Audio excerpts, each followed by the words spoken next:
Ladies and gentlemen, welcome to the newest episode of the In Production podcast. Today we have an amazing guest, Rodrigo. Please tell us more about yourself. Why should people listen? And let's dive in. Thanks for having me, Nick. Well, I'm Rodrigo Senra. I'm talking to you from North Carolina, United States. Currently, I hold the position of Vice President of Engineering at Load, which is a startup in the logistics space. We have a brokerage service, and we also have some software as a service products in the space of like Shipper Guide, Carrier TMS, and OpenDoc, which are our main product lines. I also engage with teaching. So I'm teaching at University of Rio, PUC. I teach an MBA for non-tech people on the topics of AI and data science. And I was one of the founders of the Python community in Brazil back in 1990s, late 90s. Yeah, that's it. That's me in a nutshell. Very interesting. I really enjoyed that you have been breaking down hard concepts about AI in simple terms for the non-tech people. And we're going to focus a lot on that during this conversation. And my first question is going to be about the Loadsmart, because when I was doing my research, I saw that you guys have been running AI in production since the beginning. So 12 years ago, you were applying machine learning, dynamic pricing, spot freight, because logistics is, to my feeling, is a very like commoditized industry. So at the same time, you need to find an edge, and technology usually offers that kind of edge. So you have watched the entire arc of how AI was developing itself, where it was going, and how people were thinking about applying machine learning, AI on different stages of its development to get a business edge, get the business acumen. What is the thing that took you personally the longest time to learn in terms of, I don't know, AI? I mean, maybe a technical aspect, maybe the way that you were applying AI, and why did it take so long? I see. So at Loadsmart, it has about like it's a 2 years old startup company. And I only can take credit for the last 4 years because I joined around 2022. So I have to give credit to the other teams that arrived before me. But AI was a main differentiator for Loadsmart since the beginning. The main thing that put us on the map was dynamic pricing. So we were acting on the freight brokerage space in the United States. And basically, for those unfamiliar with that business, we position ourselves as a virtual carrier. We go to shippers and we offer them loads for some price. And then we go to the market to a carrier company and we find somebody with a fleet that can do the transport for us. And then we kind of in between. Our margin is on that delta. So finding the right price is the key of this business, because it cannot be too high to scare away the shipper. It cannot be too low that we cannot find a carrier that will do it for an even lower value. And that's where AI at the time, on the machine learning incarnation, if you will, we were creating regressions that will be able to kind of identify, given all the conditions of or origin, destination, type of loads, dates, etc., would find the exact right price. And what was learning from that experience, I would say, was retraining the model. So model drift and data drift in that space acts really fast. Think about the tornado twister seasons in the United States. It completely disrupts transportation. So you really, or policy or news, you need to be sensitive to all of these factors and react accordingly. So retraining the model on a daily basis was very important in that space. Nowadays, we are exploring AI in other spaces on Loadsmart. And one of the most interesting ones, it's from another startup that we acquired. At the time, it was called NavTrack. I was in charge of NavTrack when we obtained it. Not anymore. I promoted one of my engineering managers to director, Aaron. And now Aaron's taking care of NavTrack, rebranded to SmartGate. And what they do is use computer vision to acquire information from trucks coming in and out of facilities, warehouse. And then we can identify license plates, truck number, US DOT number that's stamped on the door, chassis number, container number. So all of that is done automatically. I think that one of my colleagues would really enjoy that conversation. He's been in the computer vision for a long, long, long time. He was like one of the pioneers in that space.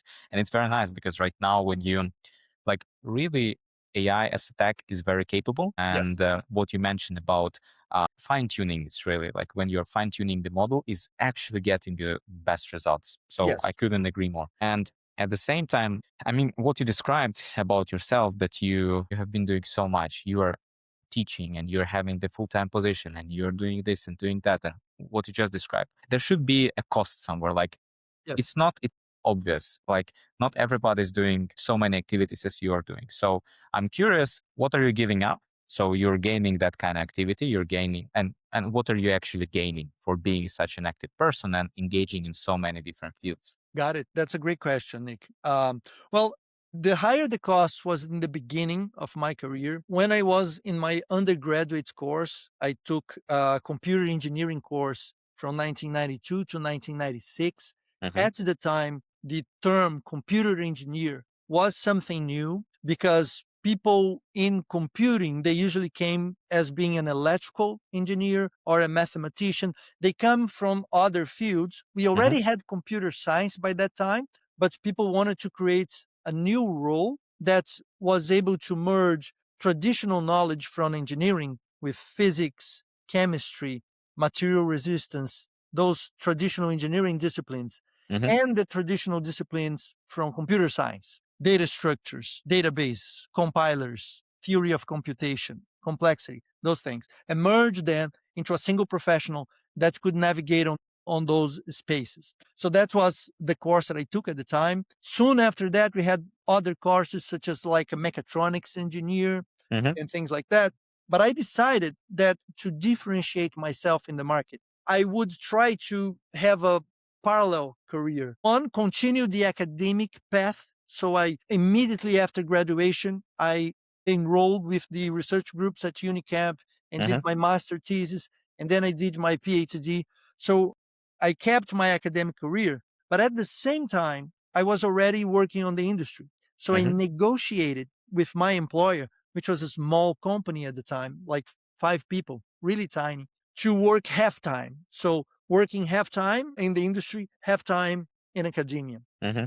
And so what I did was to stretch my academic career. So it took like 20 years because it was very slow pace. Usually Hmm. people do, I don't know, a master's in 2 years and a PhD in four. I did a master's in four and a PhD in six. Yeah, you doubled it. Oh, you even did I a did. PhD I faster. stretched to the limit.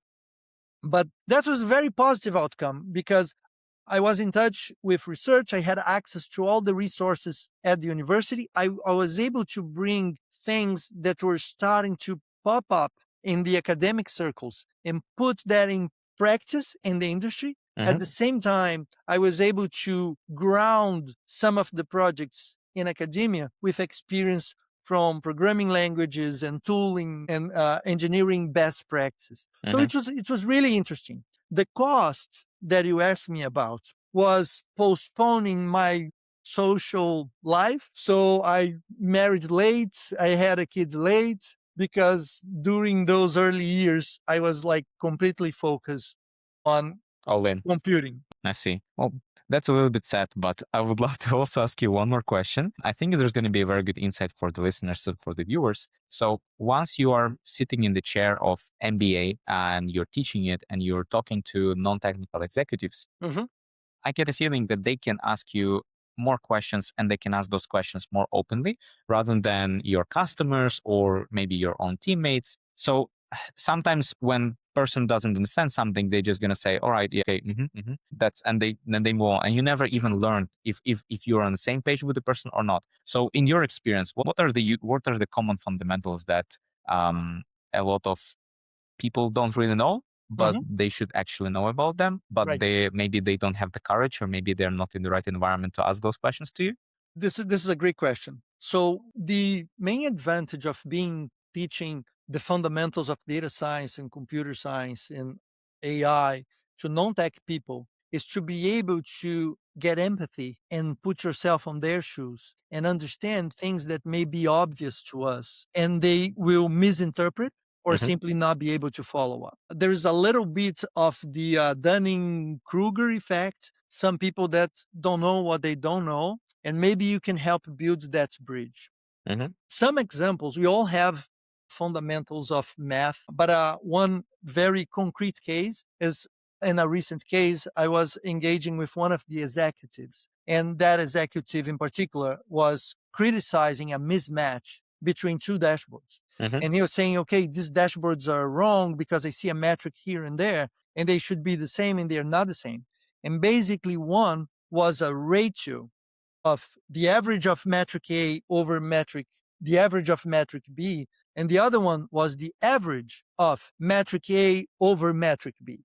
Mm-hmm. So it was a subtlety, but I had to put in formulas to show to him that these things, the English description of them, it's very close, but they are not the same thing. Mm-hmm. They actually lead to different values. So this is like a trivial example, but other things, they're more on the technical space, such as you are creating a model, a crystal ball, and you need to optimize it, and you have to make a decision. I'm optimizing to decrease false negatives or Mm-hmm. false positives. A Like, very scientific approach. yeah, so this kind of thing not doesn't come naturally to people outside of the field, even the jargon. Mm-hmm. So teaching that helps us understand what are the fundamental concepts, what are the jargon that is so natural to us that may be confusing to the other people. Okay, interesting. Well, if anybody was looking for a reason why to go and learn and study or get the scientific kind of, because the way that you think, the way that you build an argument is very interesting. Like I think it's rare, so it's really cool. And I would love to ask you about your Fright Intel AI. Okay. So in the company, when you are basically, so as you said, your edge that you're being in the middle between two sides. And the business only works if you find the optimal model for both sides and for yourself as well. So you mentioned that you're finding non-statistical patterns in Shimper data, and then you're surfacing them conversational. And you already said that the hardest problem is not really finding signals for the shippers, but actually sorting them by Yes. relevance and having full context from the customer. And context is usually the place where a lot of AI initiatives fail, in my experience. Right. Can you walk me through what does it actually Of look course. like, Of in the course. product in your world? So just to put it into a concrete context, we were expanding one of our product lines called Shipper Guide, which Mm-hmm. is a TMS for shippers. It has a marketplace where brokers, carriers, and shippers can kind of meet and procure a freight. We already had a product there that later became known as RAG, Retrieval Augmented Generation, which basically allow people to query the database, do analytics, but using English as Mm-hmm. the query language rather than SQL. So that product was called Copilot Shipper Guide. It was already in there. But we Mm-hmm. noticed that people was not leveraging this feature properly because they didn't know what to ask. So the next step became, okay, let's apply some traditional data mining. So they simply upload their data to the tool. We Mm-hmm. apply traditional data mining where we're Okay. looking for trends in the data. We're looking for outliers. We're trying to identify distributions, exceptions, and then we show those patterns to the users. And then they can decide to do the drill down. And at the drill down, they can use the Copilot Shipper Guide, the RAG.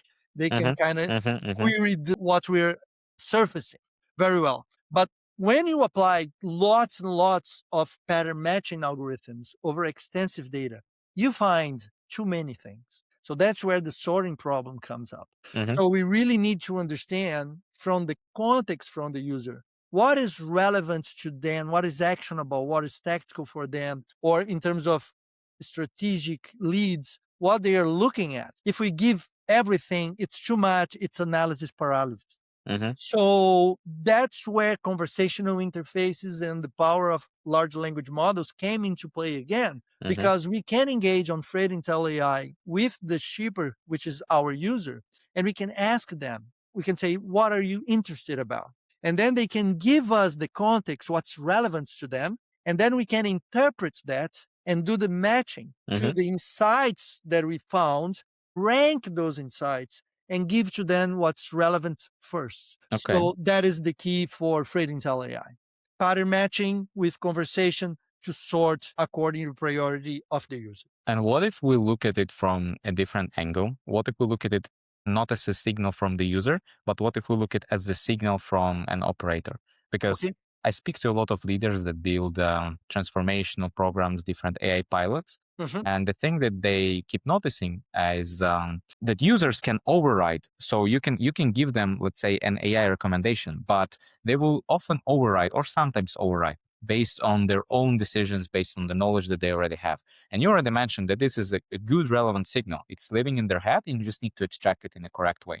So, in your experience, what does it actually take to move that knowledge that just lives somewhere, like this tribal knowledge that humans know how to do this specific thing because they have been doing it for the 10 years? How do you actually marry it with an AI or That's a innovation that you're great bringing in? question.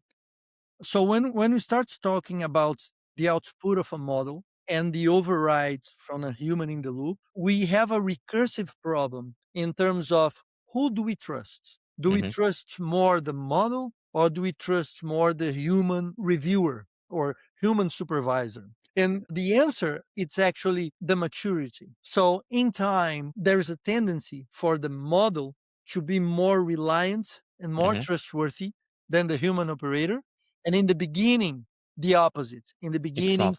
we tend to trust more the human than the Hmm. model. So that's what's Hmm. happening with AI right now, with these large language models and etc. Everybody says, "Oh, we need a human to review, etc." But if you think, I gave a good example, like compilers. So compilers in the beginning, they were like these software tools that translates one language into the other. And today compilers are very reliable. So no software engineer review the code generated by the compiler. They Hmm. simply use it. But when I started, I had some compilers that were generating poor code, and we had to go into the generated code and say, oh my God, the compiler is messing up here. So I had to do something on the high level language to avoid the workaround the Hmm. compile messing up. So this is one concrete example of this trustworthy transition. Hmm. And what's happening right now is that we're still in that phase of transitioning to the new AI models and where they are applied to trust more the operator or not. In Loadsmart case, I can give you another example for dynamic pricing. So we had a crystal ball, a model that Hmm. produced under certain conditions a given base price for that particular shipment. And there are times that an operator decided to override that price. Okay. And so you say, okay, that's excellent because then a human knows more, it's more flexible, has more context. On the other hand, the human has agenda, the human has greediness. So And if they it's can be influenced. Yeah. Yeah. like, let's say, a salesperson and they want to maximize their commission and their profit, they Hmm. may push the price too high. And then that is a problem. Or because of a friendship and a relationship with a given customer or a given provider, such as a carrier company, they Hmm. may push the price too low where we're not making a profit anymore. Hmm. So there are cases where the model is wrong. There are cases where the human is wrong, and that's where I meant there is a recursive loop there because then trust shifts from one to the other. So usually you need to have mechanisms like a cascade set of mechanisms Hmm. to increase your trustworthy in your digital and organic processes. Oh, interesting. I really liked what you said that, especially in the beginning, when you introduce a new AI model, you trust more the human, and then in reverse, because at that moment, the human has, let's say, 5 years of context in working in that position. But then sooner or later, AI will catch up. And Yes, then, yeah, sometimes the humans will make bad decisions, yes, and it's also fine. yes, Building those kind of systems, building those kind of algorithms and mechanisms, it's a lot of work, and it's a lot of very, professional and skilled work, which requires very smart engineers and developers. And what you already posted about and mentioned, that right now we have a risk of the cognitive debt, basically, where because engineers, they're not fully building everything themselves because they use and they leverage AI. And then you can also take it forward and you can say, all right, if junior work is now being done by AI, this means there's going to be less of the juniors, and then these juniors are not going to grow up into seniors, and then yes, the company is going to have problem with seniors in the future, and there's going to be a problem of management. So like we have built all this great tech, and how do we what do we do with it right now? So Can you give some advice on how are you working around this problem? How do you hire? How are you thinking like that listeners and viewers can listen and do the same? Right. That is like a very heavy loaded question. So let's try to break it down a little bit. So, Yes. first of all, the cognitive depth aspect. This is a real problem. And I'm super concerned with cognitive depth. I experience cognitive depth today, and I believe everybody on my team as well. And the reason is because of the pace. So the pace of change, it's so fast. The volume of information, it's so high Mm-hmm. that we as humans, we even with all the tools that we have today, it's hard to cope. So this is a real problem. Mm-hmm. For example, when we adopted AI in the process to assist software development. So before I was talking about AI embedded in products, when we create models that are inside our products and help serve the customer better. Now I'm talking about AI using the process of producing software. I call that AI assisted engineering. So in AI assisted engineering, we are bringing AI to understand the code base. We're using AI to produce code, to Mm-hmm. produce tests. We're using AI to produce reviews of the code. So we're applying AI on all ends of the pipeline of the software development cycle. Okay. And the more we do it, the more we become incapable of doing it ourselves. This happens when, for example, I transition from an engineer to a manager. I Mm-hmm. spend most of my time dealing with people, communication, strategy, less time with code. I still code, but it's less time than in the beginning of my career. Mm-hmm. That decreased my capacity of coding. So my knowledge of Git Commons, for example, it's not as extensive as another developer that is kind of doing Git work trees and more Yep. advanced features because the thing evolved and it was delegating work. Mm-hmm. Every developer now is delegating work. Every developer now is transitioning into a manager of agents of some sort. And we still don't know the impact of that in the upcoming years. So there is a real risk there. Mm-hmm. And one side of the argument is this is natural. All technologies happen this way. I cannot fix my car today, but there are mechanics that can fix the car. Whereas when my father's car broke, he was Mm-hmm. able to apply some fixes on the car And and repair keep it. going. So we lost that ability due to an advance of technology. That is true. That is a valid argument. The opposing argument is okay, but the evolution in the car industry is nowhere near the evolution we're seeing in the computing industry. So it's as if my father had horses and we're having like flying spaceships. So the delta is much wider. And then the safety of the technology is not at the same level as well. Mm-hmm. Very first vehicles were highly unreliable. Cars today are highly reliable, but the AI technologies that we're putting in production, they are not as reliable because the big companies are pushing them strongly at a surreal pace. It's like an arms race. It's an arms race. And some fear it's a race to the bottom. Others fear that it's in uncontrolled ways with like social impact or impact in the government, how we legislate. Mm-hmm. So it's interesting times for sure. Okay. I also wanted to ask you about when you go and you think, because the way that most of the leaders think about we need to do AI, often this initiative comes from the management hire. Often this initiative comes from their team that says, okay, we have this cool thing, let's do this, let's do that. And the truth is that majority of pilots, majority of tries, they fail. And I've been speaking to a lot of leaders and they told me when it failed, and a lot of them identified that the main reason was that the problem was described incorrectly. So, and you also wrote about this, that before you actually jump into solving anything, before you put resources, time, money into it, it's better if you sit down and actually define what is the problem, what are we trying to solve, plan how we're going to do it, and only then start doing something, which is makes perfect sense. But a lot of people are still not doing it. So, can Yes. you describe for the audience how does a well-defined problem actually look like? Do you have any elements that you always kind of try to boil down in finding that kind of problem? Okay. So one aspect of what you're describing, let me try to organize the things that it bring to my mind. One aspect is that we can do things the agile way, which became a popular trend, which is we do incremental changes and we do work. We don't overthink it. We do work, we test it, we iterate, and then we change. So agile proves super useful for software development, and it kind of fails a lot, but it also converges a lot.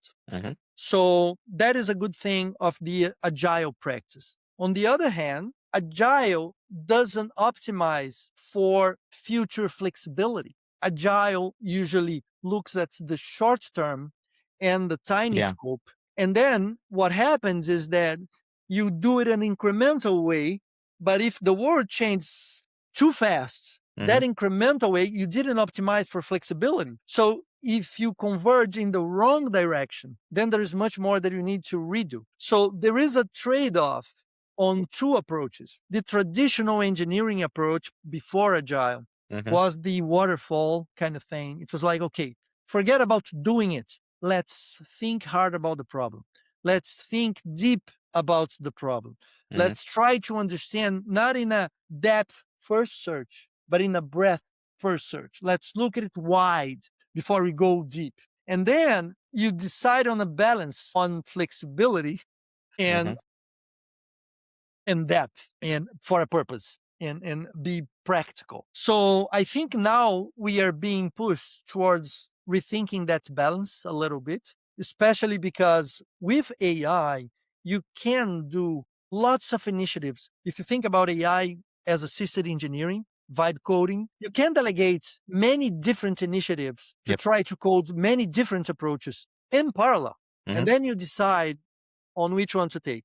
This can make you converge much faster, fail faster. On the other hand, there is a much higher cost because every time you use AI, you're kind of Tokens are being burned. paying the bill, right? Yeah. Tokens, it's money. So there is this kind of balance. I still think we haven't reached the optimum equilibrium on these approaches, and maybe our methodologies will have to adapt to these brave new worlds of AI technology. But because of my academic background, I was trained from academia to really focus on the problem, not Go on the deep into it. solution. And on the industry, I had a different approach, like not as a computer science, but as an engineer.